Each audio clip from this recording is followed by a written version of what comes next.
প্রিয় শিক্ষার্থী, আসসালামু আলাইকুম। আজকে আমরা দেখাবো কিভাবে খুব সহজেই তুমি তোমার এসএসসি পরীক্ষার রেজাল্ট মাত্র ২ মিনিটের ভিতরেই তোমার হাতে থাকা স্মার্টফোনের মাধ্যমে দেখতে পারো। তো তোমাকে সর্বপ্রথম চলে যেতে হবে গুগল ক্রোম ব্রাউজারে। তো গুগল ক্রোম ব্রাউজারে গিয়ে টাইপ করবা ওয়েব রেজাল্ট, বিডি লেখার পরে এন্টার প্রেস করে দেবো। তো ওয়েব রেজাল্ট বিডি লেখার পরে তোমাদের সামনে এরকম একটা ইন্টারফেস চলে আসবে। তো যেখানে তুমি চাইলে যে প্রথম যে সার্ভারটা আছে সেটা দিয়েও তুমি তোমার রেজাল্টটা দেখতে পারবা। তারপরে তুমি চাইলে এই যে educational board result of Bangladesh Dhaka, তুমি চাইলে এটা থেকেও দেখতে পারবা। তারপর নিচে আছে ফলাফল দেখুন, এখানে ক্লিক করুন বাংলাদেশ শিক্ষা বোর্ড। তুমি চাইলে এখানে যতগুলো ওয়েবসাইট আছে সবগুলো ওয়েবসাইট দিয়েই তুমি তোমার রেজাল্ট দেখতে পারবা। তো আমরা এক এক করে সবগুলো দিয়ে কিভাবে রেজাল্ট দেখা যায় আমরা সেই প্রসেসটাই তোমাদেরকে দেখিয়ে দেবো। যেহেতু এসএসসি রেজাল্ট পাবলিশড হয়েছে সেক্ষেত্রে কিন্তু এই সকল সার্ভারগুলো একটু সমস্যা দেখা দিতে পারে। তাই আমি সবগুলো সার্ভার দিয়ে তোমাদেরকে চেষ্টা করে দেখাবো যে আসলে কোন সার্ভারটা বেশি কার্যকর এবং কোন সার্ভারটা দিয়ে তুমি খুব সহজেই তোমার এসএসসি পরীক্ষার রেজাল্ট মার্কশিট সহকারে দেখতে পারো। তো এই জন্য আমরা সর্বপ্রথম চলে যাব প্রথম যে লিঙ্কটি দেওয়া আছে সেই লিঙ্কটিতে। তাই যে এডুকেশনাল বোর্ড রেজাল্ট আমরা এখানে একটা ক্লিক করব।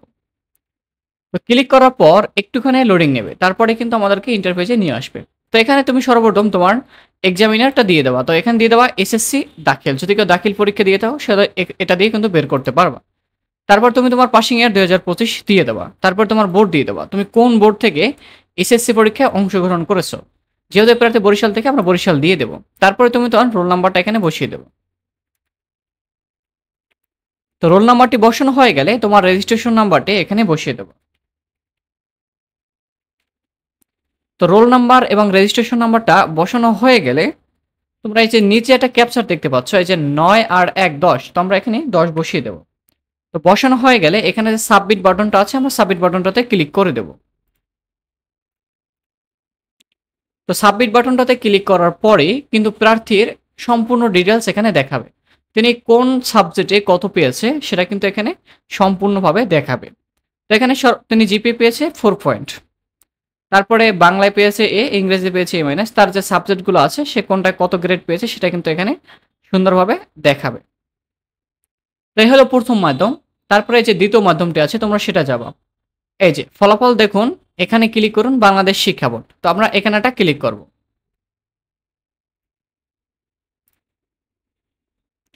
তো ক্লিক করার পর আমাদের সামনে কিন্তু এরকম একটা ইন্টারফেস চলে আসবে যেখানে কিন্তু বাংলায় সবকিছু লেখা থাকবে।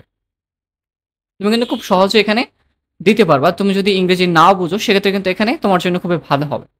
তো এখানে সর্বপ্রথম তুমি পরীক্ষার যে নাম আছে সেটা এখানে বসিয়ে দেবা। যেহেতু তুমি এসএসসি দাখিল সমমান পরীক্ষা দিয়েছো সেক্ষেত্রে এখানে তুমি এসএসসি দাখিল সমমান পরীক্ষার বসিয়ে দেবো। তারপর তোমার পরীক্ষার সন, তুমি কত সালে পাশ করেছো, যদি কেউ 24 সালে পাশ করে থাকো 24 সাল, যদি কেউ 25 সালে পাশ করে থাকো 2025 সাল। তারপর তোমার বোর্ডের নাম দিয়ে দেবা, তুমি কোন বোর্ড থেকে পাশ করেছো। তো তুমি তোমার এখান থেকে বোর্ডটা সিলেক্ট করে দেবা। তারপর এখানে ফলাফলের ধরন তোমাকে দিতে হবে, তো এখানে দিয়ে দেবা একক বিস্তারিত ফলাফল। তো দিয়ে দেওয়ার পরে এখানে পরীক্ষার রোল নম্বর ইংরেজিতে দিতে হবে। তো আমরা আমাদের রোল নাম্বারটা দিয়ে দেবো।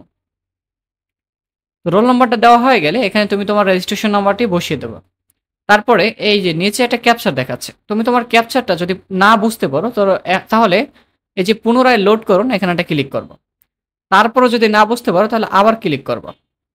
তারপরে ক্লিক করার পর তোমার সামনে কিন্তু সুন্দরভাবে আবার চলে আসবে।